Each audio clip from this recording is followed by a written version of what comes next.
Hi YouTubers, ఎలా ఉన్నారు? బాగున్నారు? నేనైతే చాలా బాగున్నాను. ఈరోజైతే మేము దర్గాకి వెళ్తున్నామండి, చేబ్రోల్ దర్గాకి. ఈరోజు మేము వేనాడు దర్గాకి వెళ్ళాల్సింది కుదర్లా, అందుకే ఇక్కడ ఆయన పేరు మీద ఇక్కడ దర్గా ఉంది, అక్కడికి వెళ్తున్నాము.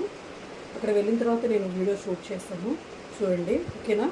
మా అత్తయ్య నేనే వెళ్తున్నాం, ఎవరు వెళ్ళట్లా, పిల్లల్ని కూడా తీసుకెళ్దాం అనుకున్నా, కానీ పిల్లలకి స్కూల్ కాలేజ్ అవి ఉన్నాయి కాబట్టి తీసుకెళ్ళట్లేదు వాళ్ళకి. ఇప్పుడు మేమిద్దరమే వెళ్తున్నాం, అత్తయ్య నేను, ఓకేనా?